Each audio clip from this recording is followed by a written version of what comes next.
गुरु जी। सभी को मेरा वाहिगुरु जी का खालसा वाहिगुरु जी की फतेह। मुझे ज़्यादा वीडियो डालने की याद तो है नहीं, पर कुछ ऐसा लग रहा है कि देश के लोग नफ़रत के आधार पे बढ़ रहे हैं। उनमें एक नफ़रत की ईर्खा की जो एक दीवार है वो बन रही है।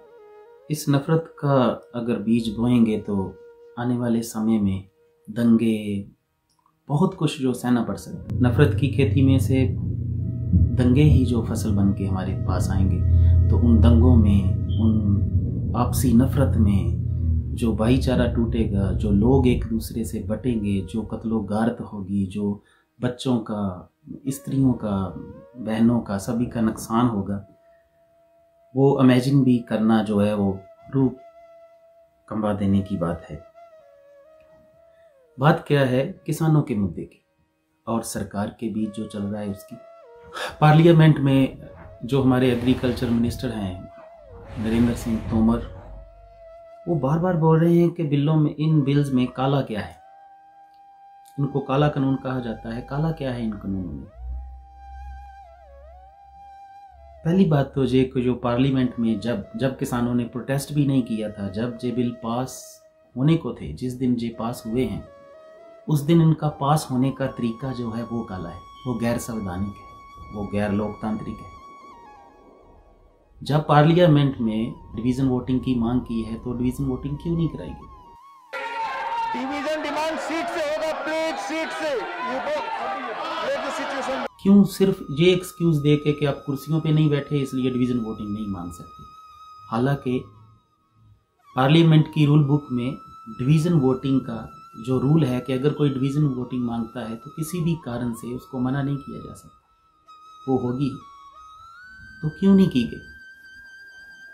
वो जो देश के लोकतांत्रिक, जो संवैधानिक कॉन्स्टिट्यूशनल सिस्टम को चोट है, उसके डेमोक्रेटिक सिस्टम को चोट है, वो काला है इसमें।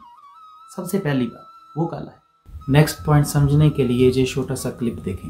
आपको बताना चाहता हूं कि मैं किसान यूनियन से भी 2 महीने तक यही पूछता रहा कि कानून में काला क्या है, एक मुझे बताओ तो मैं उसको ठीक करने की कोशिश करूं।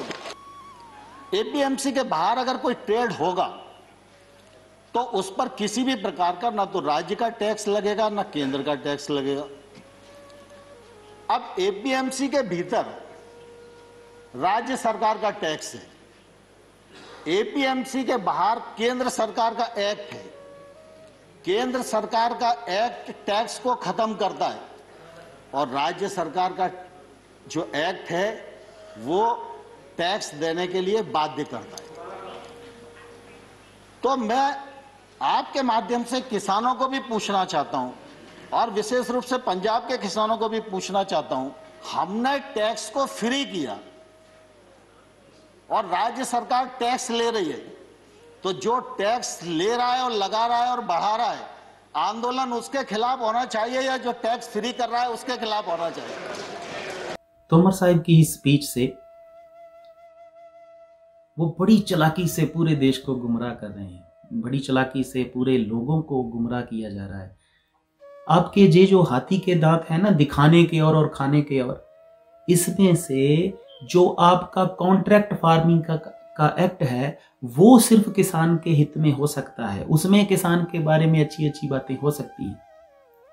लेकिन जो ये ट्रेड बिल है वो पूरे का पूरा जो है वो ट्रेडर्स के हक में है, ट्रेड के हक में। तो किसान यही तो रो रहा है। हमारे एग्रीकल्चर मिनिस्टर बड़ी चालाकी से देश को गुमराह कर रहे हैं, बड़ी चालाकी से झूठ बोल रहे हैं पार्लियामेंट में कि जो फार्मर्स एक्ट है उसमें टैक्स नहीं देना पड़ेगा, स्टेट गवर्नमेंट टैक्स लेती हैं, प्रोटेस्ट जो है वो स्टेट के खिलाफ होना चाहिए, जो टैक्स फ्री कर रही है सेंटर उसके खिलाफ क्यों? पर टैक्स किस पे ज़्यादा लगता है, किसान पे या ट्रेडर पे? यही प्रॉब्लम है। किसान इसीलिए सड़कों पे है। किसान की यही मांग है कि ये जो आपने टैक्स फ्री किया है इस बिल में, वही एपीएमसीज को खत्म करेगा। यही सबसे बड़ी प्रॉब्लम तो है। नहीं तो किसान क्या पागल है? 200 से ज्यादा जो किसान हैं वो कुछ खुदकुशी कर चुके हैं, कुछ ठंड में मर चुके हैं। क्या वो पागल थोड़ी ना।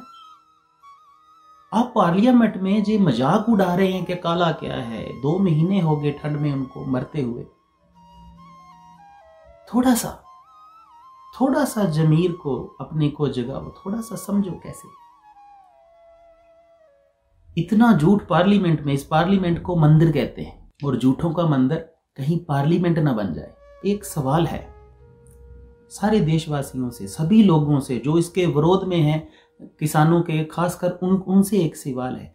सिर्फ 1 मिनट के लिए सोचिए, एक साइड पे ये फार्मर बिल्स हैं, एक साइड पे एपीएमसीज हैं, जो ओल्ड सिस्टम है देश का जो चल रहा है। फार्मर बिल्स के अकॉर्डिंगली टैक्स नहीं देना पड़ेगा, फीस नहीं देनी पड़ेगी, कोई लाइसेंस नहीं चाहिए, और अगर कुछ गड़बड़ हो तो जेल भी नहीं जाना पड़ सकता। और क्या रिक्वायरमेंट है, एक ही चीज चाहिए, सिर्फ और सिर्फ पैन कार्ड चाहिए ट्रेडर बनने के लिए। किसी दफ्तर के चक्कर नहीं लगाने पड़ेंगे, किसी सरकारी जो ऑफिसर है उसकी जेबें नहीं गर्म करनी पड़ेगी, किसी की रिकमेंडेशन, किसी से सिफारिश नहीं करनी पड़ेगी। एपीएमसीज में लाइसेंस चाहिए, फीस चाहिए, टैक्स चाहिए, सरकारी दफ्तरों के चक्कर चाहिए और जेल जाना पड़ सकता है।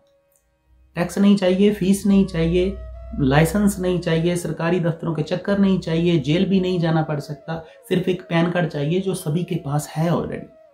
अब आप बताइए, जो एपीएमसीज में ऑलरेडी खरीदार हैं, जो ट्रेडर हैं, जो ऑलरेडी जिनको आड़ती बोलते हैं वो हैं, तो कौन सा पागल है वो जो एपीएमसीज में खरीदारी के लिए जस्ट आड़ती बना रहेगा? वो क्यों नहीं ट्रेडर बनेगा पैन कार्ड लेके? तो आप खुद बताइए, एपीएमसीज में जब आड़ती नहीं बचेंगे, वो भी ट्रेडर बन जाएंगे इस एक्ट के अधीन, तो एपीएमसीज में खरीदारी कौन करेगा? कौन होगा वहां खरीदारी करने के लिए? तो एपीएमसीज बंद होंगी कि नहीं होंगी?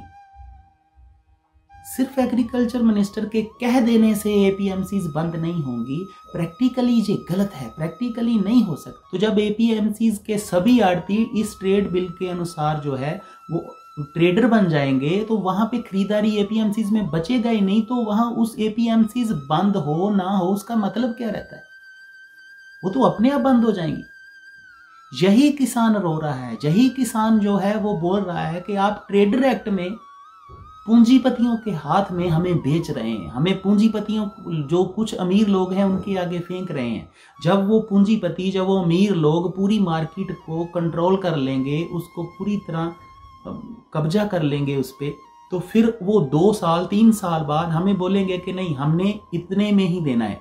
कोई लिखती एमएसपी नहीं है, वो वर्बली है। सभी बोल रहे हैं एमएसपी बंद नहीं होगी, एमएसपी बंद नहीं होगी, वर्बली है। आप उस एक्ट में डालते क्यों नहीं है? तो जब वो 2 साल 3 साल 4 साल बाद ये कहेगा कि नहीं, मुझे अब इतने में नहीं लेनी, मुझे आधे में लेनी है। किसानों के साथ पहले ऐसा हो चुका है। पेप्सी कारपोरेशन के साथ उन्होंने यही जो आपकी एग्रीमेंट कॉन्ट्रैक्ट फार्मिंग है जी की थी। पहले साल अच्छा दाम दिया था, दूसरे साल अच्छा दाम दिया था, तीसरे साल वो इतना बड़ा रिंग बना के ले आए थे। आलू की खेती थी, इस साइज के आलू चाहिए, दूसरे हमें नहीं चाहिए, ये आलू हम ले जाएंगे, बाकी आप जानो हम क्या करेंगे। तो किसानों को वो आलू सड़कों पे ढेर लगाना पड़ा था, ऐसे ही फेंकने पड़े थे। किसान के साथ जो हुआ है, किसान ने जो भुगता है, किसान उससे डरा हुआ है। आपको थोड़ा सा, फिर कितना झूठ बोलोगे? आप बोल रहे हो एक स्टेट पे, सिर्फ एक स्टेट है जिस पे असर है। सीधे शब्दों में कहे तो पंजाब। पूरे एक राज्य में गलत फहमी का शिकार हैं लोग। एक ही राज्य का मसला है। क्यों हरियाणा नहीं है, हिमाचल नहीं है, राजस्थान नहीं है, मध्य प्रदेश नहीं है, यूपी नहीं है, महाराष्ट्र नहीं है? न्यूज चैनल्स ने कवर किया है, वहां पे जो धरने, जो प्रोटेस्ट हो रहे हैं, वहां पे जो किसान सड़कों पे आके चिल्ला रहे हैं, लाखों की तादाद में कितने न्यूज चैनल ने दिखा चुके हैं। और आप आज पार्लियामेंट में बैठे ये बोल रहे हैं कि नहीं, सिर्फ एक स्टेट डिस्टर्ब है। इतना झूठ! क्या देश के लोगों को जो आज के साथ हैं, इनके झूठ की सपोर्ट कर रहे हैं, उनको दिखाई नहीं दे रहा? थोड़ा सा आंखें खोल के देखो। देश बढ़ रहा है, नफरत में नफरत फैल रही है। चलो मान लीजिए एक स्टेट का इशू है, एक ही स्टेट का इशू है, तो ठीक है, एक स्टेट को छोड़ के बाकी स्टेट में लागू कर दो, लागू कर दीजिए, पता चल जाएगा एक स्टेट है, ज्यादा स्टेट है। देखो यही मसला है। किसान कह रहा है कि अगर आप ये बिल लागू करोगे तो जो पूंजीपति, जो ट्रेडर, जो कंपनीज आएंगी वो 1-2 साल में अच्छा दाम देंगी, बाद में वो अच्छा दाम नहीं देंगी और हमारे पास एपीएमसीज भी नहीं बचेंगी, वहां पे खरीदार नहीं बचेगा बेचने के लिए। हम कहाँ जाएंगे तब हम फसल लेके कहाँ जाएंगे? उस फसल के लिए किसान के पास स्टोरेज नहीं है कि जो वो किसान को तो रहने को मुश्किल से घर मिल रहा है, वो अपनी फसल को कहाँ रखेगा? किसान का कहना है कि ये मुझे फायदेमंद नहीं है, ये आप देना चाहते हो तो ठीक हो, लेकिन एपीएमसीज बंद नहीं होनी चाहिए, एमएसपी खत्म नहीं होनी चाहिए। इस तरीके से कुछ बनाओ कि पुराना सिस्टम भी चलता रहे। जो न्यू है आपका फार्म बिल, जो न्यू सिस्टम आप देना चाहते हो, उसको एक प्रैक्टिस के तौर पे 10 साल दे दो। 10 साल में जो अच्छा सिस्टम लगेगा किसान चूज करेगा। दूसरी बात, किसानों को लगता है ये जो है ये किसान के लिए फायदेमंद नहीं है। आने वाले 2-3 साल में ऐसा हो सकता है किसान का, तब किसान के पास कोई ऑप्शन नहीं बचेगी। गवर्नमेंट को लगता है, जो गवर्नमेंट के जो मिनिस्टर्स हैं इनको लगता है कि ये किसान के लिए बहुत फायदेमंद है। जब कॉरपोरेट, जब पूंजीपति उसमें आएंगे तो वो खुद अमीर हैं, वो किसान को ज्यादा फायदा देंगे। दोनों का अपना अपना आइडिया है, पता नहीं उसका सच हो, उसका सच हो, उसका भी हो सकता है, उसका भी सच हो सकता है। अब इस सिचुएशन में जितनी नफरत फैल रही है, जितने जो किसान भाई सड़क इस सर्दी में, इस कड़क की सर्दी में मर रहे हैं, जो आत्महत्या कर रहे हैं, जो देश में एक नफरत की दीवार बन रही है, जो लोग एक दूसरे के लिए अग्रेसिव और एक दूसरे के विरोध में खड़े हो रहे हैं, आप जितना इसको लंबा करोगे उतना ही ये ज्यादा बड़ी दीवार होगी। और ये ना हो कि एक ही देशवासियों के बीच में नफरत की इतनी बड़ी दीवार हो जाए कि कल को उसे तोड़ना और फांदना मुश्किल हो जाए। मेरी राय है, गलत भी हो सकती है, सही भी हो सकती है। आप इस बिल को, जो डेमोक्रेटिक सिस्टम है, तो फेयर ढंग से, फेक ढंग से नहीं, फ्रॉड के तरीके से नहीं, बिल्कुल फेयर ढंग से आप वोटिंग सिस्टम में डाल दो। हर स्टेट में वोटिंग करवा लो। आप कहो कि इलेक्शंस के, इतनी बड़ी इलेक्शन के कितना खर्च आएगा, इतना पैसा कहाँ से आएगा, इतना पैसा वेस्ट होगा, तो जब भी इलेक्शन, आने वाली इलेक्शन होगी उसमें कर सकते हैं। अमेरिका में, यूनाइटेड स्टेट्स में इलेक्शंस के साथ 1-2 लॉ ऐसे होते हैं जिनको लोगों को दिया जाता है कि आपको चाहिए या नहीं चाहिए। तो आप जब आने वाली जो भी इलेक्शंस हैं उसमें हो जाए, जिस स्टेट में, तब पता चल जाएगा। जिन स्टेट में लागू होगी उसका भी रिजल्ट पता लग जाएगा, जो स्टेट में नहीं लागू होगी तब उसका भी पता चल जाएगा। जो अच्छा होगा किसान अपना चूज कर लेगा। एक ही विनती है सभी से, पूरे लोगों से, इतनी नफरत नहीं। सिर्फ चंद अखबारों और 4 फेसबुक की वीडियो, ट्विटर के ट्वीट और ये सोशल मीडिया, आपको ये भी नहीं पता कि किसी ने सही बोला, गलत बोला, किसी का फेक है, किसी ने उसके बारे में कहा वो फेक आईडी से बना है। बस पढ़ा, सुना और अपने अंदर नफरत से भर लिया। ये कौन सी समझदारी है? इतनी नफरत नहीं। अगर आपकी थोड़ी बहुत बुद्धि होगी तो आपको समझ आ गया होगा काला क्या है, खतरा क्या है। हमारी एक ही चिंता है।